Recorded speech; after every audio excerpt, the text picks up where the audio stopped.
मित्रांनो नमस्कार, मी संजय पराडकर। आज मी तुम्हाला भावना याविषयी बोलणार आहे।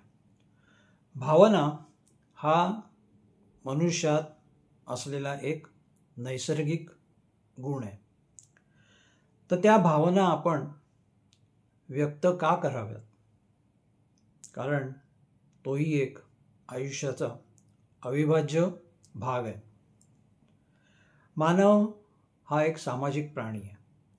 मनातल्या विचारांप्रमाणेच मनातल्या भावना व्यक्त करणे देखील आवश्यक आहे।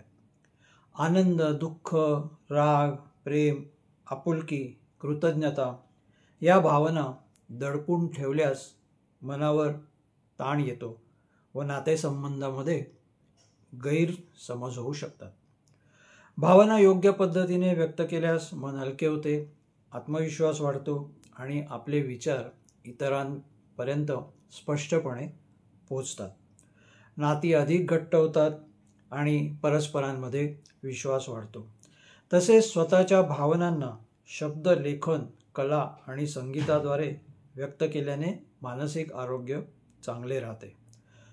जर भावना व्यक्त केल्या नाहीत तर माणूस एकाकी पडतो, मनात राग आणि निराशा साठते आणि त्यामुळे मानसिक तसेच शारीरिक त्रासही होऊ शकतो।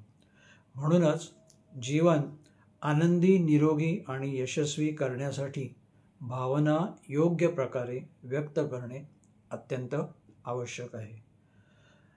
थोडक्यात भावना व्यक्त केल्याचे फायदे आपण बघूया।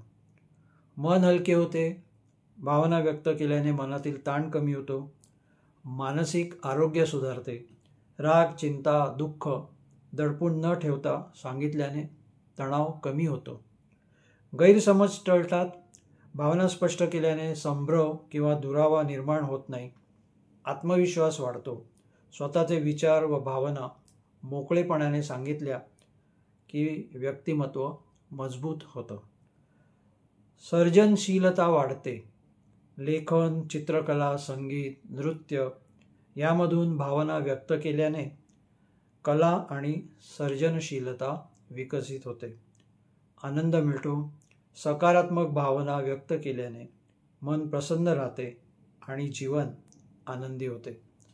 तर अशा या भावना आणि त्या व्यक्त करणं हा आपल्या आयुष्यातला एक अविभाज्य घटक आहे। तेव्हा मित्रांनो, तुम्ही तुमच्या भावना व्यक्त करायला शिका, जेणेकरून तुम्ही मोकळे मन करू शकाल आणि तुमचा आनंद द्विगुणित होईल। धन्यवाद। कळावे, संजय पराडकर।